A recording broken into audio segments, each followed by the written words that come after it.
Պարոն Պապոյան, պարոն Արուշանյան, պարոն Գաբրելյան, շնորհակալություն ձեր դիտարկումների ու համագործակցության համար։ Նախ նշեմ ինչի 1 օր, որովհետև անկախ նրանից մենք 3 օր ենք սահմանում, թե 4,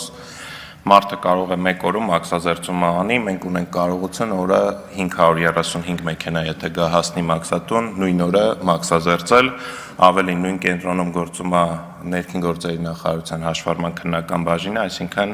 մարդիկ կարող են նաև պլանավորել, որ համարանիշը նույնիսկ փակցնեն եւ նոր հեռանան, դրա համար մի քանի օր մաքսատանը անցկացնելու որևէ կարիք չկա։ Պարոն Դանիելյան, շնորհակալություն ձեր դիտարկումների համար, նախ ձեր բոլոր դիտարկումներին ես հետևել եմ թե այս ամբիոնից կատարված թե հարցազրույցների, մենք որևէ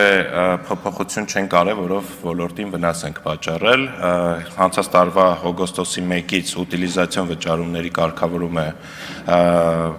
ուժի մեջ մտել Ռուսաստանի Դաշնությունում եւ նաեւ որոշակի լոգիստիկ խնդիրներ են առաջացել առհասարակ աշխարհաքաղաքական իրավիճակներով պայմանավորված, որի արդյունքում ոլորտը ծանր դրության մեջ է հայտնվել եւ պետական եկամուտների կոմիտեն որևէ գործողություն չի արել, որը որ ծանր դրության մեջ կմտցնի ոլորտի տնտեսվարողներին։ Իհարկե մենք արել ենք մեր պարտականությունը այս ոլորտում խիստ լայն տարածում գտած չարաշահումների դեմը առնելու համար եւ այդ մասով պատրաստ ենք քննարկել վարձակալությանը չեմ հասցնի անդրադառնամ, պարոն Գաբրելյան, ուրիշ առիթով անպայման կնշեմ եւ քվոտայի մասով մոտ 80,000-ից ավել մեքենա է անցած տարի մաքսազերծվել Հայաստանում, էլեկտրոմոբիլների քվոտան մեր մոտ 7-ից 8,000 է եւ քվոտան երբեք ամբողջությամբ չի օգտագործվում, դրա համար ենթադրում եմ, որ ուրիշ տոկոսն է կպարզաբանենք ընթացքում, շնորհակալություն։ Շնորհակալություն, հարցի քննարկումն ավարտվեց, այժմ քննարկում ենք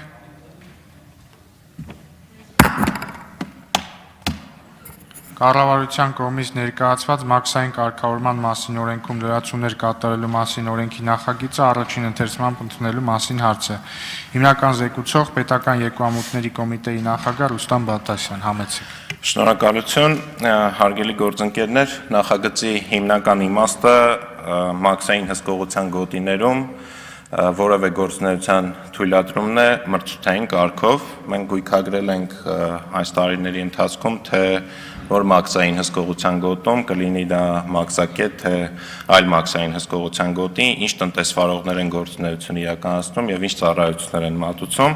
եւ արձանագրել ենք, որ գործող կարգավորումը ընդհանրապես հետեւյալն է, որ մաքսային հսկողության գոտում որևէ գործունեություն ծավալելու համար անհրաժեշտ է մաքսային մարմնի թույլտվությունը, բայց թե պետական եւ պետությանը եւ համայնքին պատկանող տարածքում ինչպես այդ թույլտվությունը պետք է կայացվի,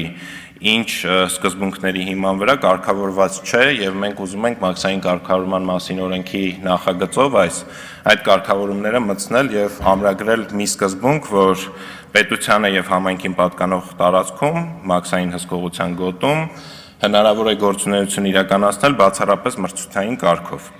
Երկրորդ խոշոր փոփոխությունը վերաբերում է